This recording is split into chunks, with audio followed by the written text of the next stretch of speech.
So today we're going to continue to talk about volume. We're going to talk about volume of pyramids.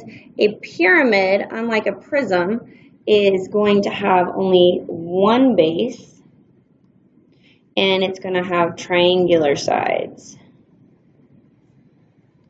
So that's what we're going to look at today, and cones would be included in this category. So V equals, it's a little bit different, 1/3 big BH, where V is still volume. Remember, 1/3 means times 1/3 or divide by 3. We looked at that with triangles with our 1/2.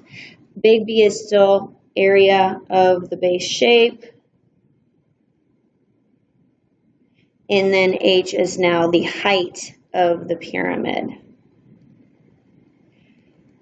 And we'll talk about height in just a minute because it's very tricky. So we can write our sentence.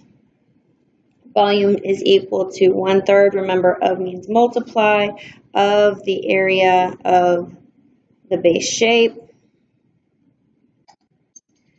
times the height. So shade and label the bases on the pyramids below. Okay, we're going to talk about this thing called slant height and pyramid height. Those are two different things, so we need to make sure that we're understanding that. So this first one, this is actually a square pyramid. We can see we do have a square base. That's where it gets its name. So this is a square pyramid, and the colored, again, is going to be our big B. It is base times height. Now, we have these slants. This is L. This is our slant height. We do not use that in our volume formula. Remember, height is always perpendicular, has a right angle to the base. So this right here, if I draw this line straight down from the middle to the bottom, this is my H. This is my height. That is what you want to use. Remember, we always use the height that has the right angle to the base. Here we have a triangular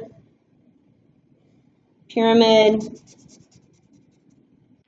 So again, the triangle itself is our big B. It is a pyramid. Oh, I totally spelled that wrong. There should be an M in there. Because it has triangular sides. And again, I'm going to draw straight down from that middle to create the right angle. This is my height, H. These slanted pieces, this is my L. This is my slant height. Okay? So we're going to practice that 2 times, and then you're going to do some practice in class. All right, here's an example. How many cubic yards? Again, remember, cubic tells us volume. Would it take to fill is another volume word. This pyramid completely. So I'm going to color my base. So remember now, on our formula, V equals 1/3 big BH. And we're going to draw that base shape separately.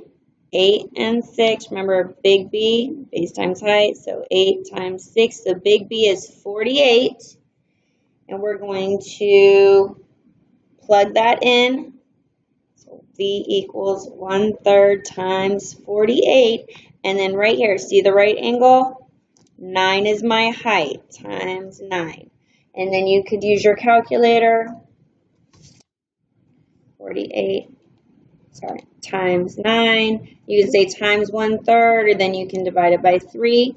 Don't tell me 432. That is volume of the prism, but pyramid is 144. Because you have to divide by 3 yards cubed. Okay? If you only wanted to fill the pyramid halfway, I'm going to have you answer this one on the form. So I want you to write it out, and then you'll put your answer on the form so we can look at it when I come back. Maximum number of cubic kilometers the pyramid can hold. Again, we have volume words there. Here's my base shape. Now, again, the triangle's a little tricky. This is my big B.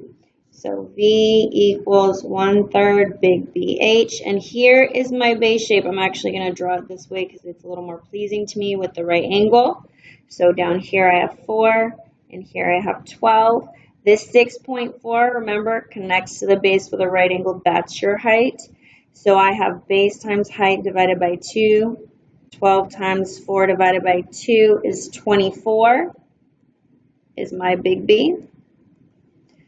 And I can plug that in. 1/3 times 24 times 6.4 is my height. 24 times 6.4 divided by 3, 51.2 kilometers cubed. And then for every cubic kilometer of water, it's $150. So again, I want you to tell me how much money that would be, and that is again going to be on your form. Go ahead and work on the page that you have, and we'll talk about it tomorrow.